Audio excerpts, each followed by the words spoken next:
Absolutely thrilled to have Phil Jones on the podcast today, The Business of Meetings. Phil has written several books, exactly what to say, exactly how to sell, and exactly where to start. He's a master of words, and the words that he's using, the context in which he's using them, it's absolutely fascinating, and it works. If you're looking at increasing your sales in a very authentic way, you're truly going to enjoy this episode. Hello and welcome to another episode of the Business of Meetings podcast. And today, I can't believe it, I'm talking to the guy, Phil Jones. I've known Phil from a different occasion, but every time I'm talking with Phil, I had this feeling of this guy is full of knowledge and he's not going on you like showing you how brilliant he is. He's really brilliant.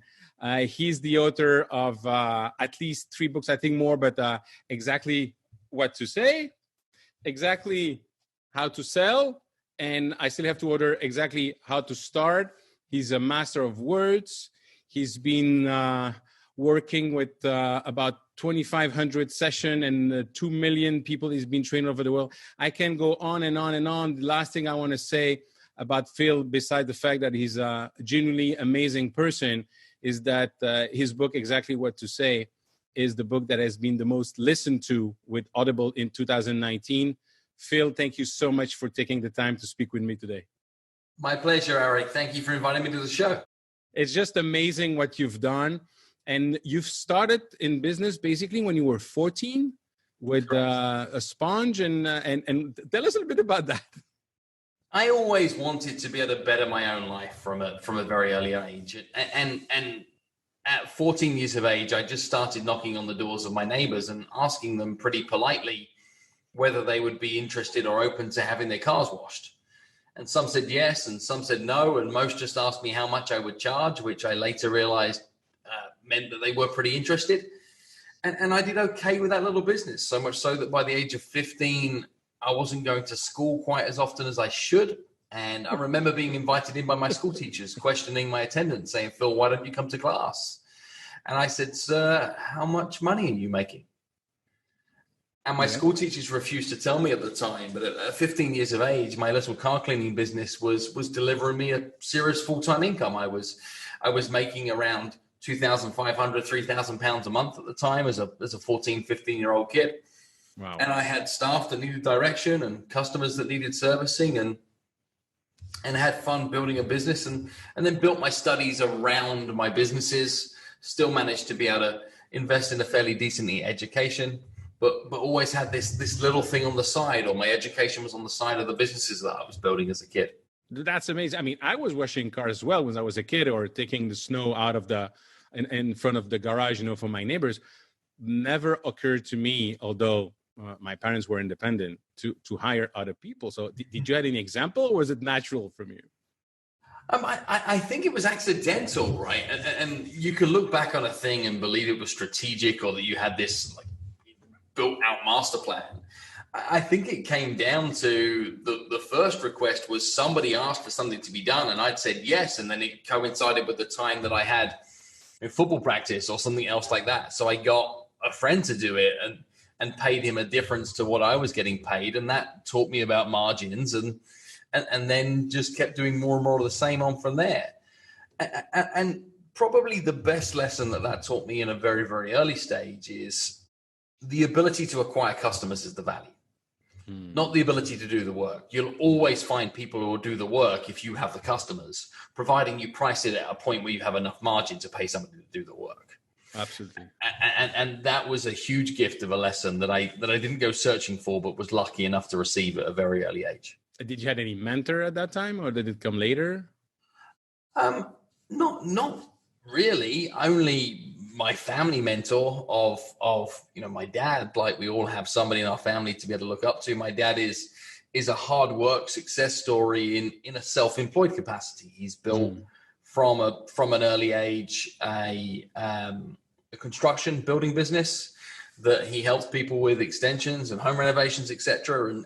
And he's managed to sustain our entire family and himself to a reasonable standard for 50-year period of time in doing that. So I had the role model of hard work, and where there's a will, there's a way, through my youth, but nothing that was strategic or purposeful from a mentorship point of view. And so, of course, you're going afterwards to work in sales in other company. That was almost my compromise. Is I had the offer on the table for a very prestigious university here in the UK at the age of 18, and I didn't really want to go. But there's that, you're supposed to go and further your education through a certain set of tracks, and I didn't feel it was for me. And my compromise was that I was thirsty and hungry for knowledge and for experience. That if I could get a big job as part of then a management training program with L&D attached to it and career development attached to it from an early age, is that I would sooner do that and get my education in the workplace whilst being paid for it than go to university and bury myself in debt. So that was the route I take, and I became the youngest sales manager for one of the biggest department stores in the UK at the age of 18.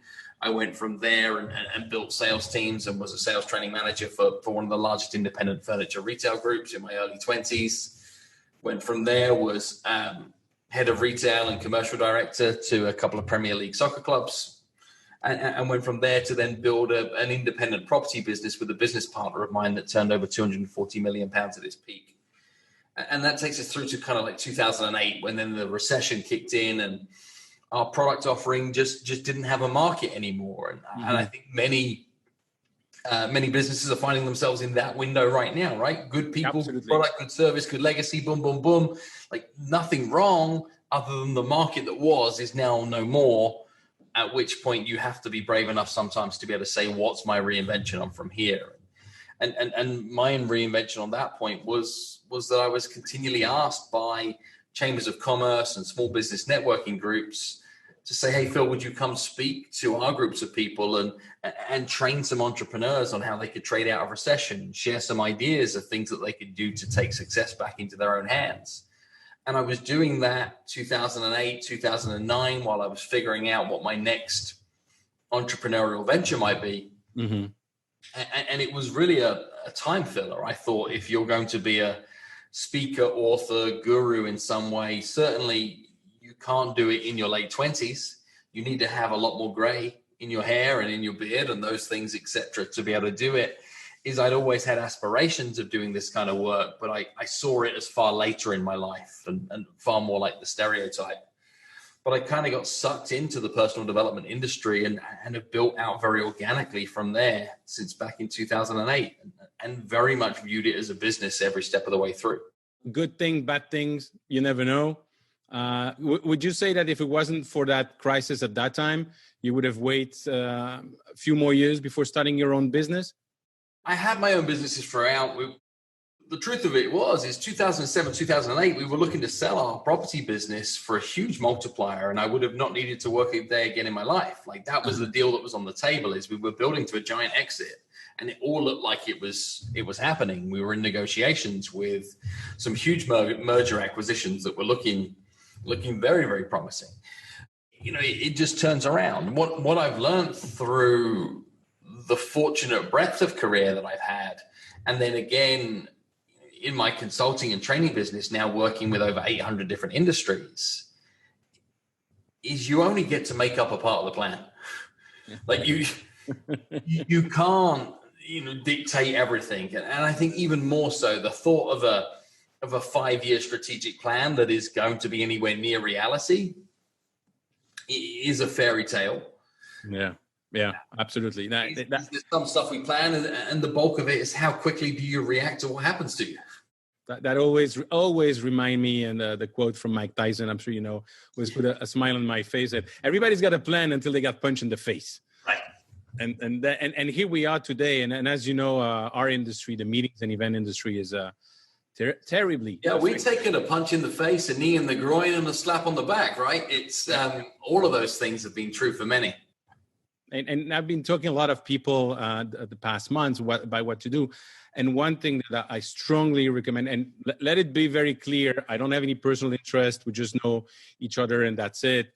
But I would strongly encourage people to really dig into your books and absorb them, that's the time to do that. So they come out even stronger to get more clients. And there's one quote from you that I really love. It is about selling. And you said, selling is earning the right to make a recommendation. Right. Can you elaborate on that? Because usually, we'll come and the tendency of people is to show how great they are, what type of meetings they put together, and kind of boring the person in front of them. And then 9 times of 10 is, well, thank you very much. We'll call you back, or we'll think about you the next time we have an RFP. The traditional approach to selling anything is that features and benefits type approach, right? Is let me tell you all the reasons why we're brilliant and why all those reasons might be or could be useful to you, right? That's the typical approach. And the fear in that is when you listen to the fear of almost anybody who buys almost anything, is their genuine belief towards anybody who's selling something is that they're going to be pushy. Now, if you take a features and benefit approach, the only way you end up becoming successful is if you are pushy. What I would rather look towards is to say is how can we be pulley instead? How do we get ourselves into a situation where they want to run towards us? When I say that selling is earning the right to make a recommendation, what I mean by that is that you should never, ever, ever, ever, ever, ever, ever, ever, ever, ever invite anybody to do anything unless you can say these words first. And the words you should look to say first are the words because of the fact that you said. Because of the fact that you said blank, blank, and blank, it's for those reasons what we'd recommend is blank, blank, and blank. Now, let's just say, for example, that you are a premium level catering provider to the meetings industry, and you're in a conversation with a brand new client that is planning an event for 2022 and wants it to be an all-star event that blows the socks off anything, and that this is a meetings comeback of all comebacks that is going to remind people of why being in person is where the magic happens.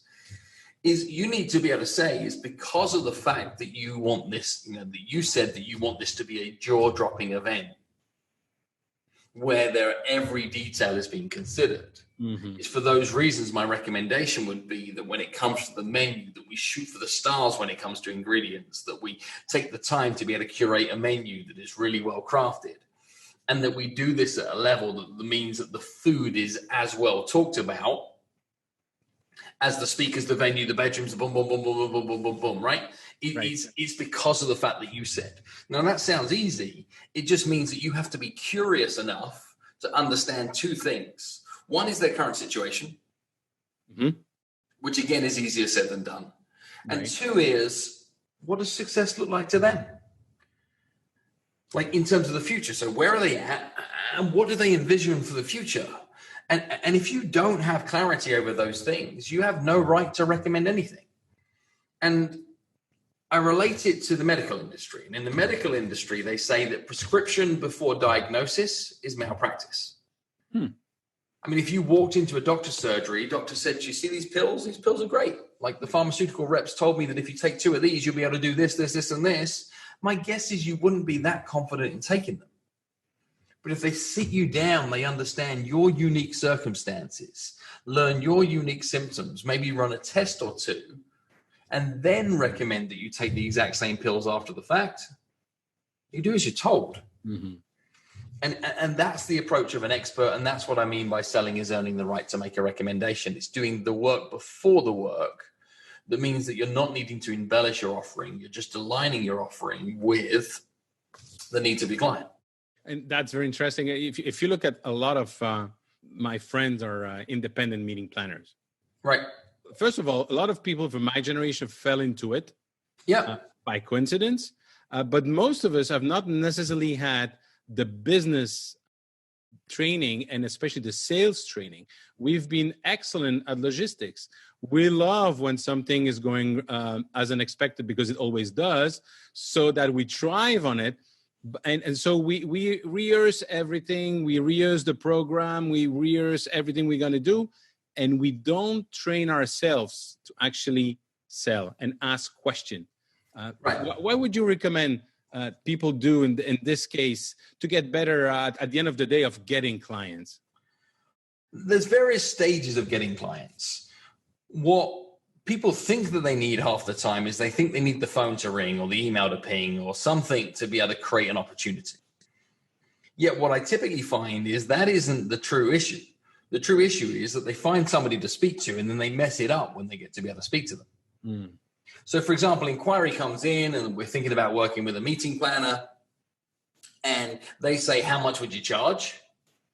Or tell me about what you can offer. And from there, you just vomit information over them, hoping that part of it's going to stick. And you think it went well because you got super excited about the ideas of things that you may or may not have been able to do for them, right? And you just bombarded them with all this brilliance and hope that part of it's going to turn them on in some way. Instead, if you just catch breath and remember what you need to do is stick a little filter on your own lens, which is to understand that content without context is noise.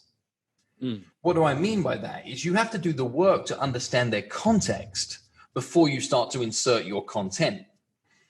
What does that mean in this given scenario? Well, I'd go back in time. So what is your experience of working with a meeting planner in the past? Well, we haven't. We've done everything in-house. So when you've done things in-house is what are some of the things that have gone well? What are some of the things that you've experienced? Now, what are some of the things that maybe haven't gone so well that have resulted in you looking in this kind of option? They say, well, it just took us so much time. It meant we couldn't do our actual job, yada, yada, yada, yada. All right. Now, the natural reaction is to say, well, don't worry. If you gave that to us, we could do it. Whereas what I'd encourage people to do is to say, go deeper, go deeper, go deeper. Oh, you say that like it took you away from doing what your core job was. Like, was that like a one-time thing or was that on a regular basis? Well, man, for like 8 months, I can't think of anything else I was doing other than being involved in that event. Oh, really? And what else? And what else? So it sounds to me outsourcing this to a professional is a fairly high priority to you. And they say, well, yeah, it's a fairly high priority.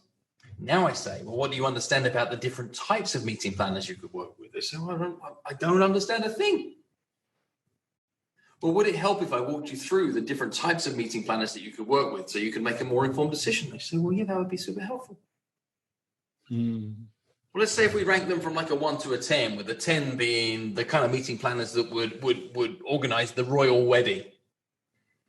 And level 1 being somebody that once worked at a local Marriott and is now freelancing to the fact that they can help in a meeting planner. And the success between each of those levels is, let's say 10 is the royal wedding. We've got everything covered, every final detail, etc. It's guaranteed to go without a hitch. And level 1 is that lower level. Well, we see ourselves as we're like a level 8, aspiring to be a level 9. Well, what that means is that if you were to choose us, you'd get ability to boom, boom, boom, boom, boom. And remember the fact that you said one of the most important reasons why you wanted to be an outsource this was because of blank, blank, and blank. Choosing us would mean that you'd have the confidence of blank, blank, blank, and blank. And because of the fact that you said. All the way through it, right? Feeding it all back in. And what then ends up happening is you just give them back what they asked for. Like none of that, let's find a pain point and let's twist it, or like it's find the truth, be curious enough to see if there's a genuine alignment towards where you are, ask 3 more questions to reach a position of certainty, and then present yourself as the only solution.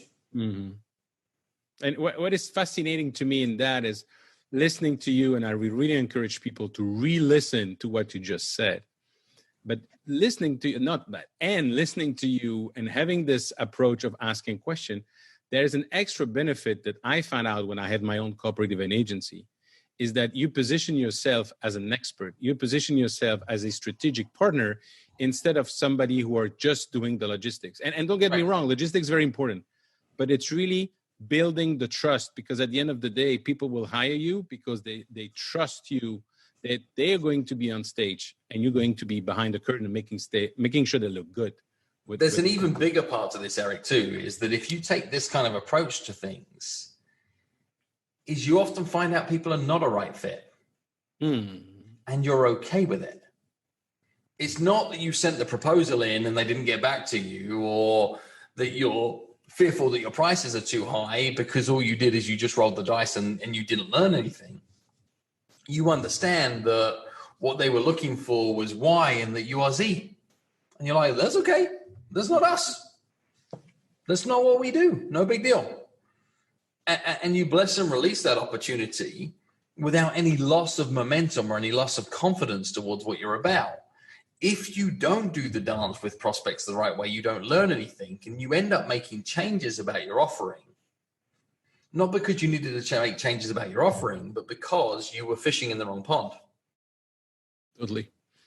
And that's a lot of things that, especially now, people want to absolutely get the business. I get it.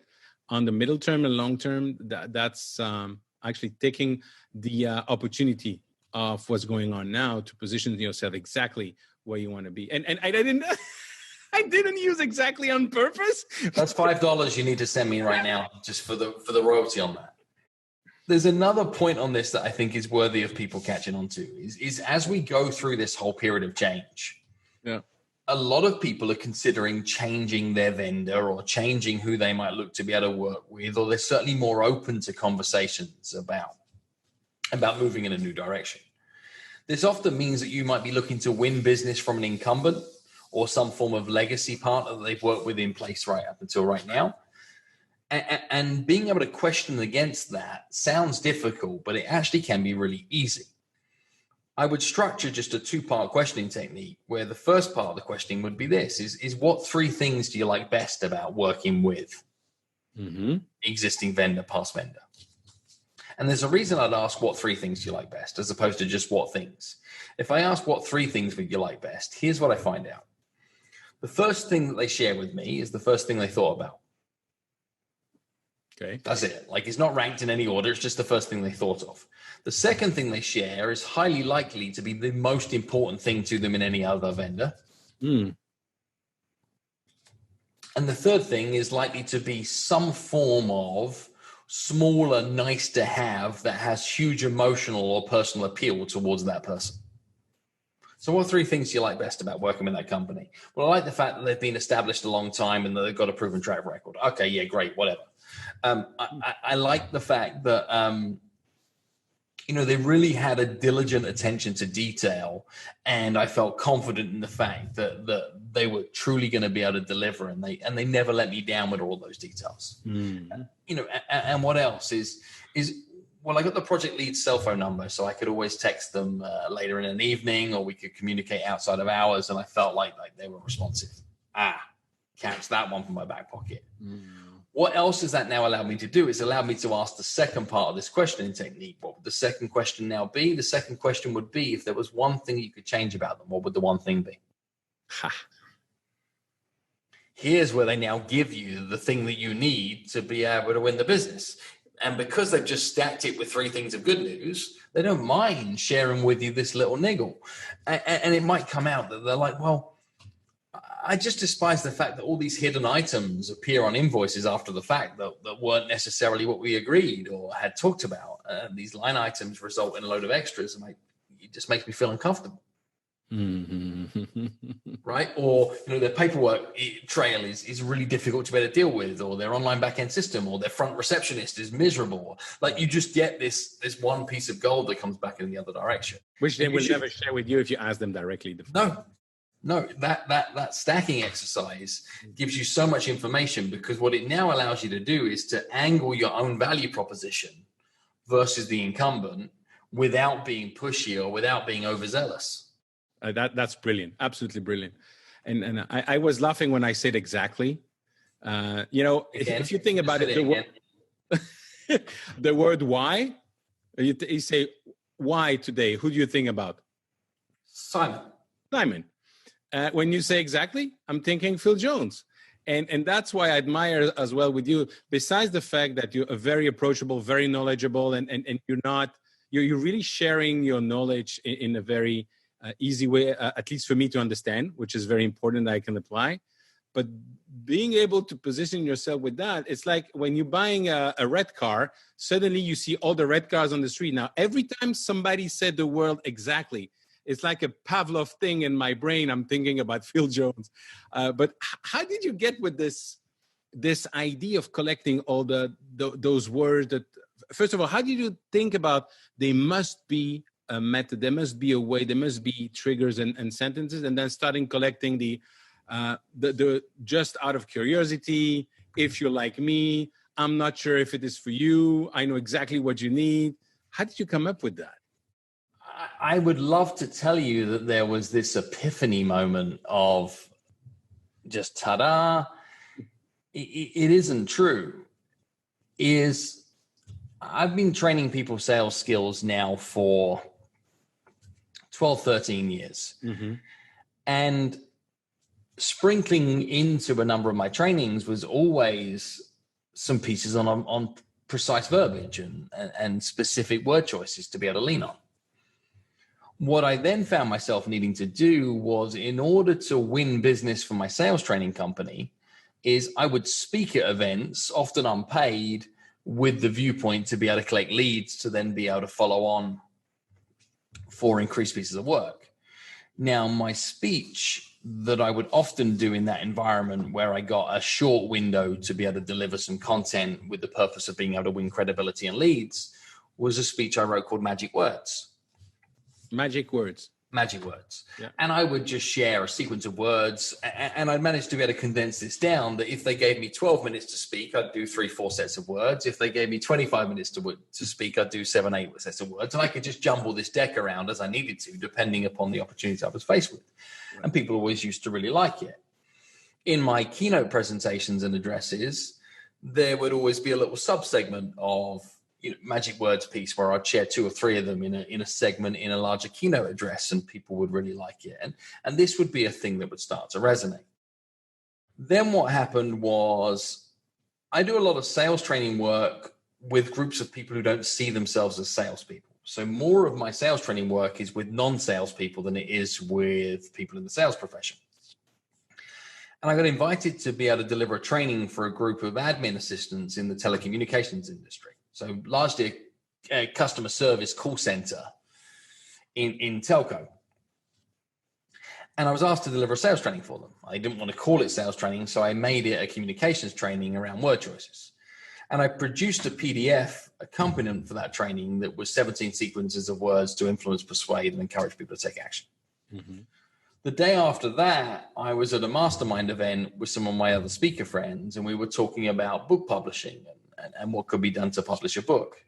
And they were talking about how difficult it was. Now, me and my big mouth got me into trouble and said, well, it's not that hard to publish with what we have access to right now from self-publishing tools, yada, yada, yada. And this is 2011, 2012. I said, I bet I could publish a book in 7 days and I could get it to bestseller status. No, you can't. So what it is, I took the PDF that I'd written for the training, and I turned a 2-page PDF into, in fact, already have it here, into this book. Magic Words. And it was more of a pamphlet than a book. It was some of my sequences of words, etc. And the trouble with this thing is this did ridiculously well. We sold tens of thousands of copies. I had it available as a Kindle download that went gangbuster in some free promotions. We did 240,000 copies of it in that format. But I never did it right. It wasn't supposed to be a real thing. I just did it to prove a point and to create a lead capture tool and a giveaway at the end of presentations. It wasn't meant to be done properly. And exactly what to say came when I moved my geographic base from the UK to the US, and I wanted to be able to have a new credibility platform for speaker bureaus and agencies, etc. So what I chose to do was to, rather than write a new book, is I would rewrite the book as it should have been. Got it. And do it properly. And exactly what to say really is the 2.0 version of Magic Words, is where that came from. Now, the reason it's called Exactly What to Say and not Magic Words is when I was midway through the rewrite, I did some research, and a guy called Tim David wrote a book in 2017 called Magic Words that did okay in the US. So although I wrote a book in 2011 by the same title, I through just equity stake, that was no longer my space. So I renamed it Exactly What to Say. And now you own the Exactly word in everybody's mind. Good thing, Correct. bad things again. That's serendipity of life, but the ability to seize the opportunity is fascinating. Well, and New York publishers tried to buy this book from me after I'd published it, and wanted to be able to shut it down. And I renegotiated that deal into an alternative 2-book deal that needed to follow quickly. And given the fact that I was marketing exactly what to say, and that was my party piece at the time, you can't just pivot to then having a completely different story of a completely different book. So I produced the next 2 books as part of a trilogy, so that what I could do is come to market with a trifecta, as opposed to 3 independent books. Fascinating. And you know, especially for me coming from Belgium, where people are, you probably would know that, we're always underassuming. Here in the US, the guy at the gas station is the greatest gas station in the world. He doesn't have a passport, never been out of Florida, but is the greatest of all. And we in Belgium, it's always, I know I did that. Well, it's not that difficult. So using those words, and I started using them almost as a game, and it's amazing how it's working. It's just amazing, which is why I really encourage people to not only buy the book, but practice that. It's just fascinating. And where the words came from, just in terms of that question, is through my professional career, I found myself in numerous senior leadership roles from a very, very young age. And the hidden gift in being a senior leader at a young age is the discrimination that you receive. Right. From being ridiculously young and having a team of people to lead that automatically decide that you're incompetent. And what it means is you have to earn every ounce of respect that you would like to receive from people, which is probably as it should be, right? And for me to be able to win over other people in the teams that I would be leading, I found it easier for me to be able to use the examples of other people. So I became passionate about studying the success of other people who were brilliant. And the more and more I did that, the more I would see repeats in patterns. The more I would see that the people that really crush it, they do the work to refine their words. They know that the right words at the right time can be able to make all the difference. And then even industry to industry, scenario to scenario, I'd start to see the same patterns reoccur, and see people find efficiencies through language. And it was the layering up of that over a period of time. And then it gets presented with the puzzle of saying, how do you train this to other people to say, well, how do I simplify all of this complexity to a level that everybody can understand it? And that's why I produced the manuscripts and the books around it, is to say, I could write 300,000 words around power of subconscious mind and how language can steer people towards different sets of thoughts and different images that results in different behaviors and actions, but people wouldn't get past chapter 1. Or I could distill all of that knowledge down into a series of precise examples. And the irony about the book is actually every example teaches a principle. It's called exactly what to say, yet you could take the principle behind that set of word choices and apply it with a variety of other sets of word choices, and the principle would still stack up. But if I called it 23 principles for persuasion, influence, and it wouldn't be so hard hitting. Much of the nature of it is exactly what to say. And again, I'm saying this in hindsight. You heard the story about how I got to it. It again wasn't an epiphany moment. Is the preciseness plus the fact that the human brain says, well, it can't be exactly what to say. I think it's been a huge factor towards its success. It's promised to deliver you something that you obviously believe cannot be true. It is what creates enough intrigue for you to go down that rabbit hole. It might not be for you, but... See, look at this. Somebody is very well versed in my work. I'm impressed. No, I wish I was half of what you can deliver, and having seen you in settings where you just show up and people start asking questions. It's just fascinating how good you are in what you do, Phil. One question I really want to ask you, because again, meetings and even business owners are not necessarily the greatest at selling themselves and selling their services. But also what I've discovered in my career is that the best sales tool is actually word of mouth and referrals. how would you advise people to get referrals using your experience, the words, and the strategy to get those referrals? It's a big question that you're asking, and there's some levels of detail that maybe are missing to allow you to answer it with any level of preciseness. I think, firstly, you got to think about the context of the scenario where the ask might exist. Mm-hmm. Let's take, for example, that you say word of mouth is the greatest tool. Why don't we just start with, how do you take your existing delighted customers and utilize them to be able to create a bounce or a ripple into another group of people?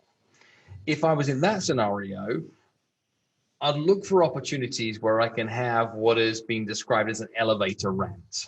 Not an elevator pitch, but an elevator rant. This is a phrase coined by an author friend of mine called Ian Altman. And an elevator rant is where you get frustrated about something that matters most to you towards a group of people that can influence the outcome of this change.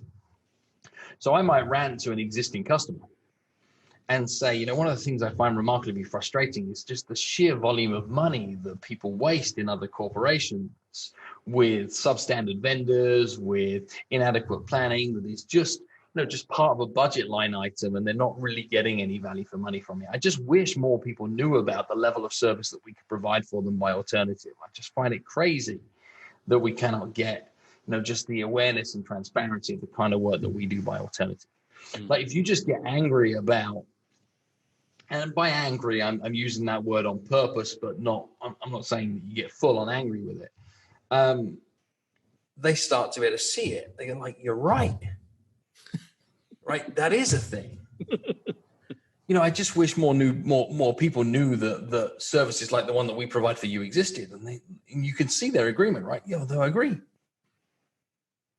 And then you can come up from a position and say, look, like just out of curiosity, you wouldn't happen to know maybe like just one person who's in a role similar to yours that would be interested in knowing that people like us exist. Zip.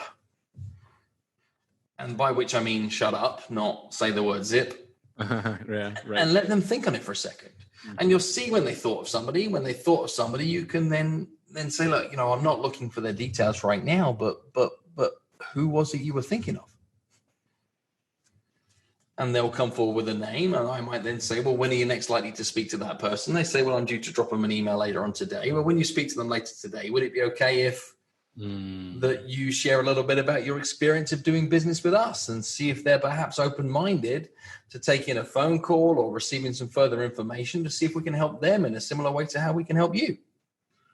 And you see how that just feels very organic all the way through. And it feels honest, authentic, and simple. It's real. Absolutely. It's real. And if you've done enough work to be able to have this great group of people that think wonders of you. And this is the missing point, right? People think that the thing you need is the testimonial or the thank you or the 5-star Google review. If you don't use that to further another conversation with another potential great client, you're letting everybody down. Mm-hmm. Here's the real magic to think about is when you go do a great job for the client that you've just been introduced to by your best client. What does your best client now think of you? Even more than they did previously. Mm-hmm. Because what they've now been able to do is to share your gift that you bring to them to other people. Yeah. Now, all of this is true under one condition. You do a good job. Yeah. And that's the part where it falls down sometimes is that it's easy to create a promise that people are happy to pay for. It's harder to deliver that promise and then over exceed it and then do that on repeat. Absolutely. And that has been fascinating, Phil. Thank you so much for all the knowledge you shared today. I could listen to you for hours. Truly. I have one last question. Go ahead. For today. Does any of your kid or your spouse using those words to get something from you? Not really. If anything, it works against me. Is imagine that you're a chef and you're a Michelin star chef and a family member or loved one cooks you breakfast and asks you what you think. Right. And what it means to me is I leave my work at work. And I'm very, very fortunate in the fact that I can draw hard lines between that. And I think that that's helped me navigate this type of crazy emotional roller coaster of a profession, because it's very easy to let your ego get the better of you. It's very easy to chase it like it's a drug. I'm very happy to be brilliant whilst in service of my clients or the moment that's asked of me.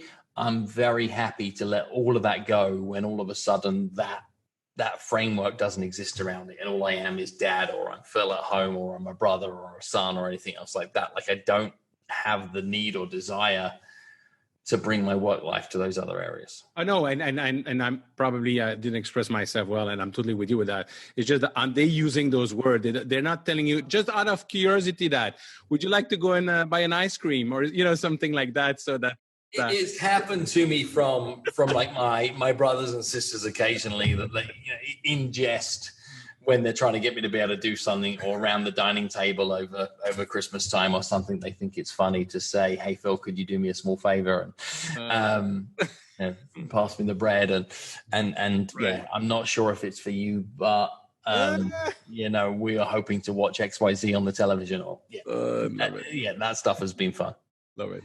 It's been amazing. Once again, Phil, thank you so much for taking the time. I love everything you're doing, the way you're doing it, in a very authentic and real way. And that's the best for me, because at the end of the day, we are in a people business, and you don't sell something and then you don't care. You want to sell long-term. You want to really capitalize on what people think of you and keep on delivering. And that's where also using those words totally fit into that. So thank you for writing those books, and thank you very much for taking the time today. My pleasure. Thank you, Eric. Keep up the great work. So many great points made by Phil, having the importance of the context before delivering your content, making sure that you're asking questions so you can come up with the most interesting question to the people you're trying to sell to, which is because of the fact that you said, so many great examples. I hope you enjoy as much as I did. I always learn something when I'm listening to Phil Jones. Once again, if you want to join me in the private Facebook group, www.evenbusinessformula.com/group, or reach out to me on LinkedIn. Thank you.